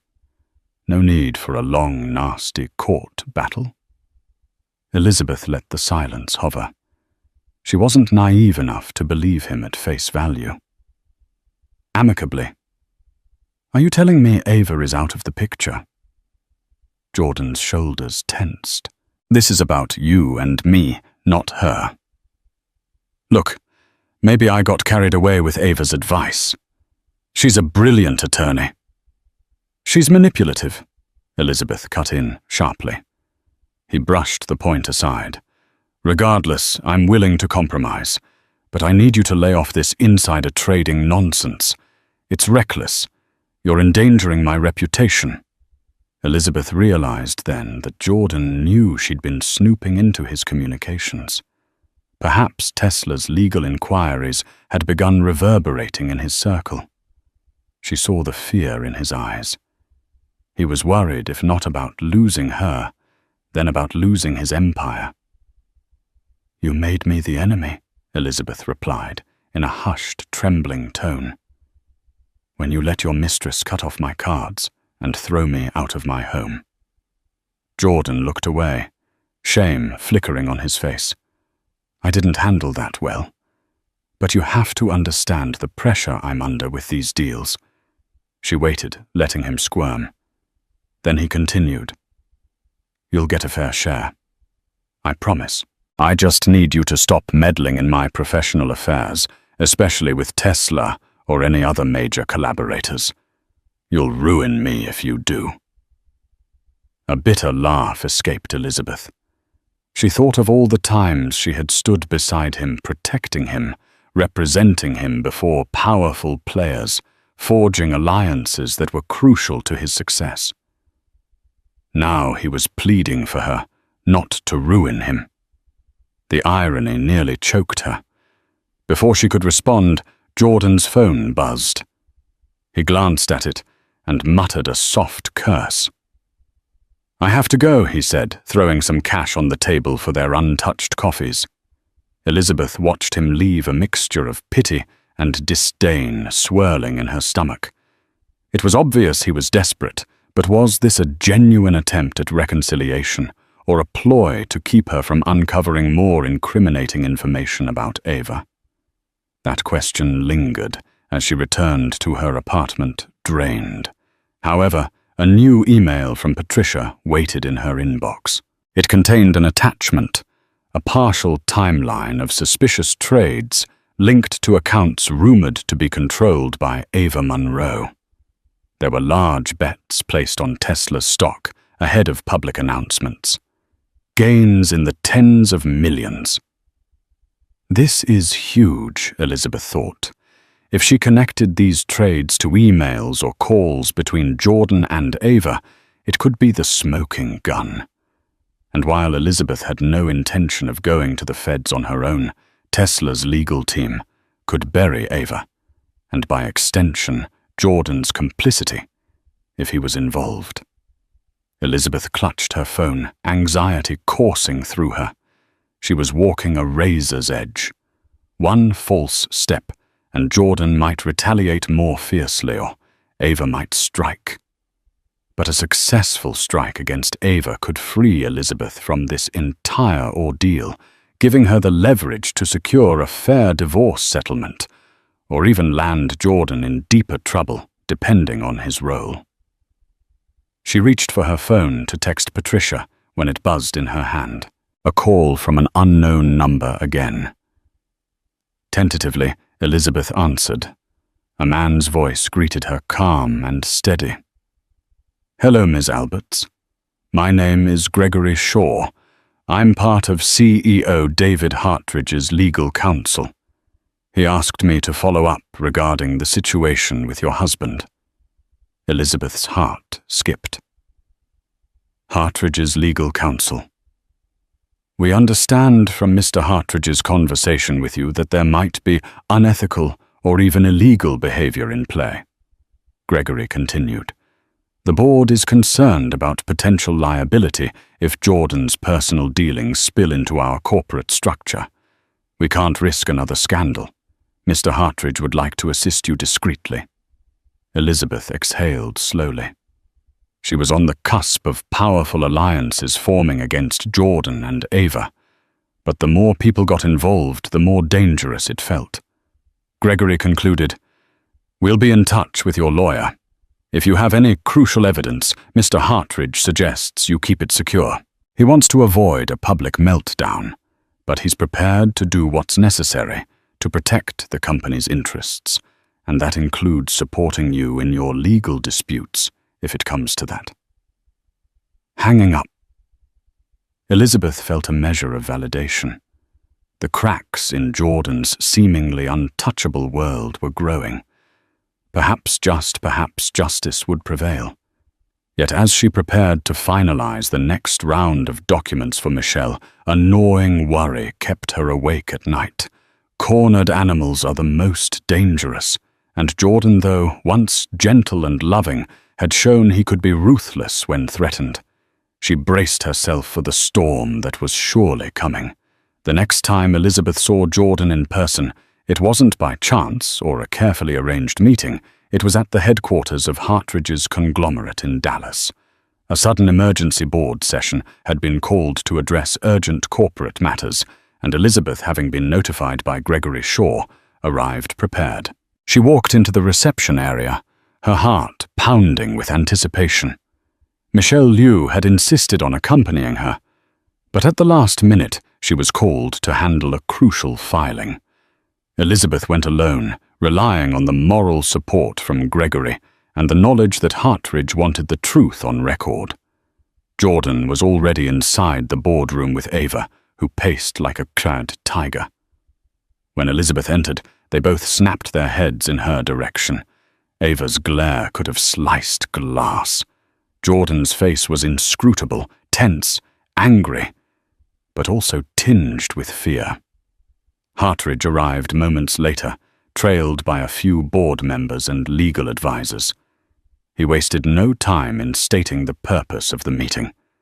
Allegations have come to my attention that Ms. Monroe has been engaging in stock trades leveraging proprietary information from Jordan's company and potentially from our own collaborations. We need to clarify the truth. Now. Gasps and murmurs filled the room. Ava's jaw clenched. "This is preposterous," she began. "We demand to see your proof." Hartridge nodded to one of his advisors, who distributed printed documents, timelines of suspicious trades, tied to accounts flagged by Tesla's legal team, along with correspondences that Elizabeth and Patricia had pieced together. Jordan snatched a packet from the advisor. His eyes swept over the page's color, draining from his face. Ava's lips thinned, and for a moment Elizabeth could see the faintest flicker of panic in her eyes. Hartridge pinned them with a stern gaze. "Jordan, you've been a valuable partner. I don't want to see your personal life derail your professional standing, but this is bigger than your marriage. Insider trading is a federal crime, and if Ms. Monroe is using your business resources to pull this off, you're implicated." Ava recovered quickly. She placed a hand on Jordan's arm, her voice smooth. "This is a misunderstanding, David. Anyone can align stock trades with corporate announcements. It's called speculation." Elizabeth decided enough was enough. She stood. "Speculation is one thing, but forwarding private emails, entire business proposals, and preliminary press releases is not speculation. I've seen the messages. You're literally discussing the best times to execute trades based on announcements that hadn't been made public yet." Ava whirled on Elizabeth. "You have no legal standing to claim that. You're just a scorned wife trying to sabotage Jordan and me." Elizabeth's blood boiled. "We'll let the evidence speak.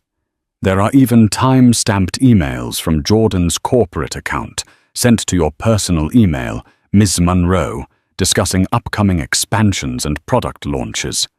Then trades were executed in your name or trusts linked to you within hours." A hush followed. Jordan's hands shook slightly. He seemed torn between denial and guilt. After all, the evidence was damning. If he denied it outright, he'd appear foolish. But if he admitted his involvement, he risked criminal charges and the wrath of the board. Hartridge leaned forward, his voice firm. "Jordan, I need answers." "Were you aware of these trades?" Jordan stared at the table, words refusing to form. Finally, he managed, Ava said it was all above board, that it was just normal investing. Ava let out a short laugh, but it sounded hollow. "If you want to scapegoat me, Jordan, think carefully," she warned. "We made certain deals in your name as well. Your signatures are on plenty of documents." The entire boardroom seemed to hold its breath. Hartridge addressed one of his legal advisors. "Have we sent this to the SEC?" "Not yet," the advisor responded. "We wanted to confront them first." Jordan shot to his feet, panic etched on his face. "No need to escalate it. We can handle this internally. If I undo the trades, repay any gains, repay tens of millions of dollars," Hartridge asked. "And that would just be the tip of the iceberg if the SEC digs deeper. This is out of our hands if they launch a formal investigation." Elizabeth watched Jordan unravel. This was the man who had once been so composed, so unstoppable. Now he was cornered, sweat beading on his forehead. Ava, too, looked like a wild animal backed into a corner, eyes darting around the room. At that moment, a building security guard appeared at the door, knocking softly. "Mr. Hartridge, you asked for security on standby," he announced quietly. "Thank you," Hartridge replied, his tone like steel. "I believe we might need you." Ava's eyes flitted towards the door, then back to Hartridge. She adopted a pleading tone. "David, you know me. I've handled legal matters for some of the biggest players in the industry. I would never do anything to jeopardize your trust." Hartridge's face remained stony. "I trusted Jordan, not you. And this evidence suggests you're at the center of a major ethical breach. If you don't have a verifiable explanation for each of these trades and how you obtained insider information, I have no choice but to protect the company from liability." Suddenly, Jordan snapped. Fear twisted into anger, and he pointed a trembling finger at Elizabeth. "You did this. You ruined everything because you couldn't handle that I moved on." Elizabeth steadied her breathing, preparing to reply. But Hartridge cut in calm yet firm. "Don't blame her for your poor decisions. You let your personal affair become a corporate liability." Something in Jordan cracked. He lunged toward Elizabeth as if to grab her documents or her phone, an irrational move likely spurred by desperation. But he never made contact. In a blink, the security guard stepped forward and intercepted Jordan, gripping his arms. "Stand down, sir," the guard said, voice authoritative. Jordan struggled, but the guard was a solid wall of muscle. Ava shrieked. "Let him go." "This is a private matter." Hartridge shook his head, anger coloring his features. "You just attempted to assault someone in my boardroom. Security remove Mr. Alberts from the premises." Jordan's eyes widened in disbelief. "You can't do that. I'm on the board." "Not anymore," Hartridge said grimly. "I can and I will. You're suspended pending an internal investigation. Once that concludes, we'll determine your status. Now go and take Ms. Monroe with you." A second guard stepped in, guiding Ava toward the door as she protested threatening lawsuits and defamation claims. But her words rang hollow, overshadowed by the looming specter of an SEC investigation. Elizabeth stood off to the side, stunned by how quickly it had escalated from a tension-filled meeting to an outright meltdown. As Jordan and Ava were led out, Jordan craned his neck to shout at her, "You'll pay for this, Elizabeth. Don't think you've won." But the threat carried little weight now. In that moment, Elizabeth felt the mixture of triumph and sorrow that comes with toppling a man she once loved. She hadn't wanted to see Jordan destroyed, only to protect herself and the life they had built together. But Jordan's actions and Ava's ambition had forced her hand. Hartridge dismissed the board members soon after instructing his legal team to cooperate fully with any investigations. He turned to Elizabeth with a sympathetic frown. "I'm sorry you had to endure this, Ms. Alberts. I assure you we'll handle it lawfully. Whatever personal or marital disputes remain, I hope you find closure." Elizabeth gave him a small nod. "Thank you. I appreciate your fairness." She gathered her documents and left the skyscraper, the bright Texas sun striking her face as she stepped onto the street. The entire drama replayed in her mind.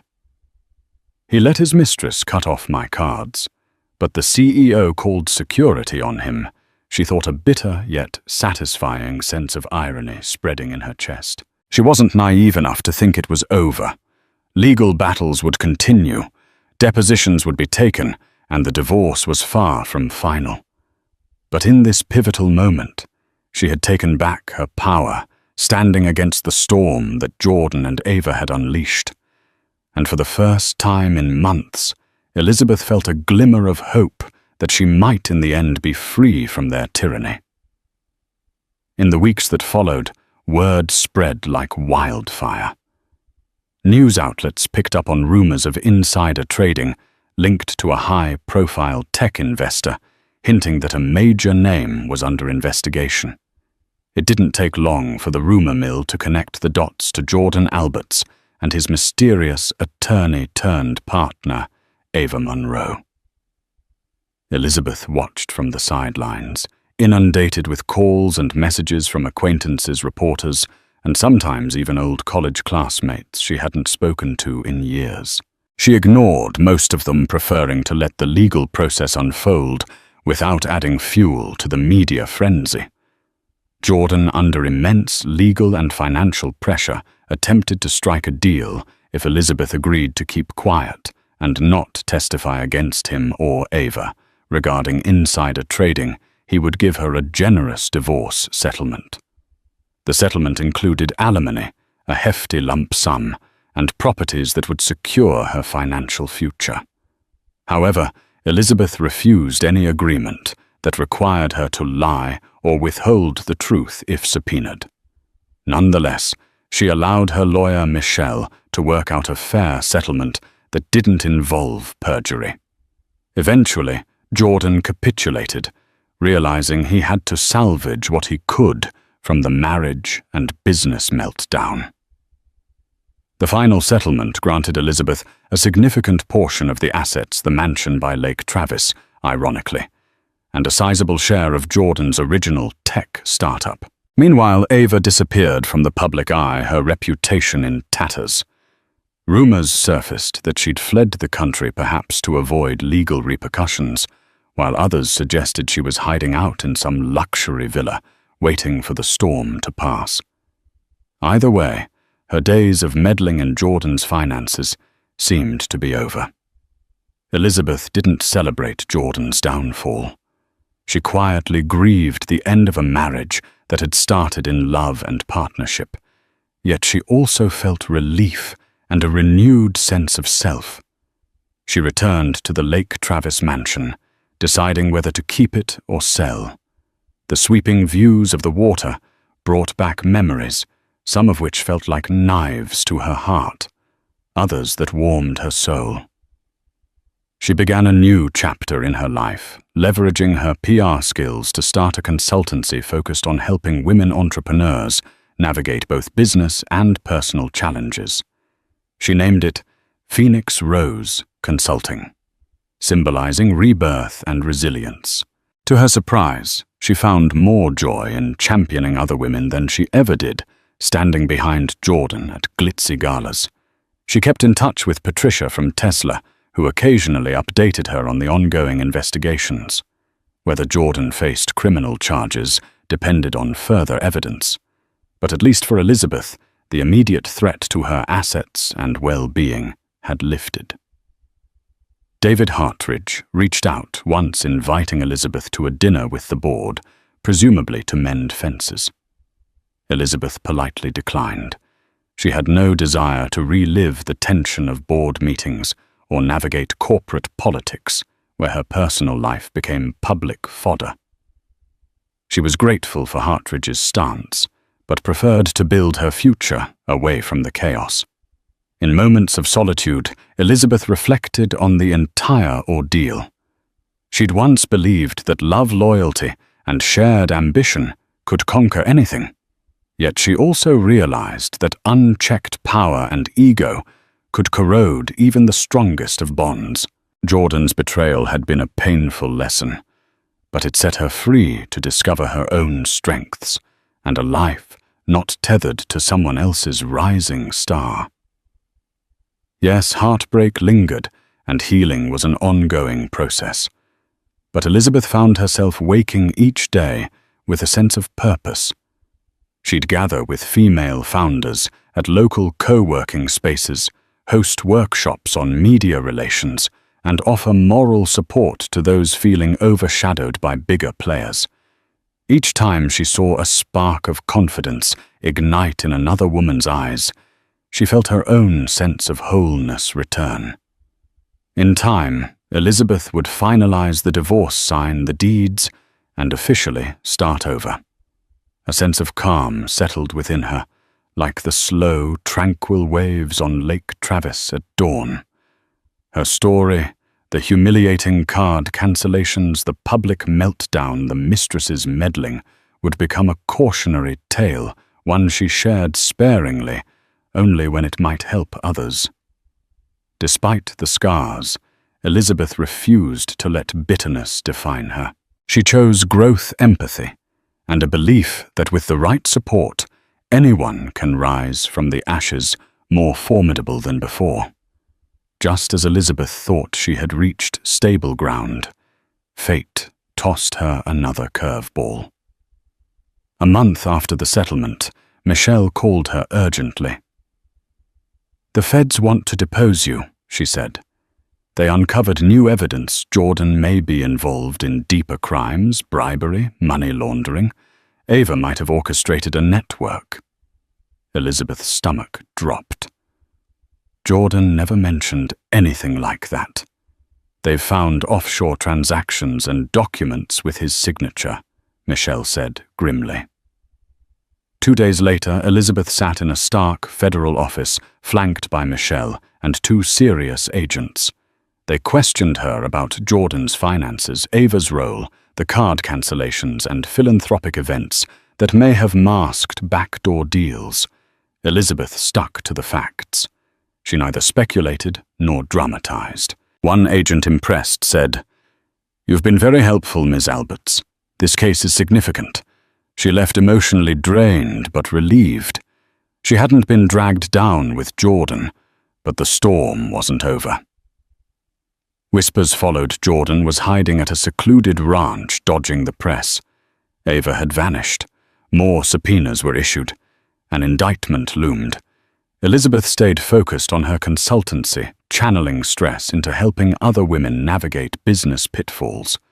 Her story, once painful, became a symbol of warning and strength. Then came the headlines: Jordan Alberts indicted for insider trading, fraud, and obstruction. Ava was named but still missing. The scandal rocked the tech world. Elizabeth issued a single statement. "I'm saddened by Jordan's choices. I've cooperated fully with authorities and continue to rebuild my life." Eventually, Jordan pled guilty to a lesser charge, offering a tearful courtroom apology. Elizabeth watched from home, tears in her eyes, not from triumph, but quiet grief for the man she once loved. Still, she understood consequences had to follow actions. That night, beneath the soft moonlight over Lake Travis, Elizabeth allowed herself one last cry for the past that died and the hope still waiting ahead. Life has a way of testing our fortitude when we least expect it. Elizabeth Alberts began this journey as a devoted wife, only to see her world upended by betrayal and financial sabotage. Yet what she lost in illusions, she gained in unbreakable resilience. Standing up to powerful forces and calling out wrongdoing isn't easy, but it's sometimes the only way to protect your dignity and your future.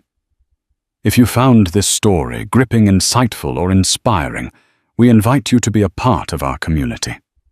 Like this video, share it with friends who need a reminder that courage can emerge from chaos, and subscribe for more real-life drama and empowering tales. Let Elizabeth's story serve as a beacon, no matter how ruthless the betrayal. There's always a path to reclaim your power and build a brighter tomorrow. You too can rise like a phoenix.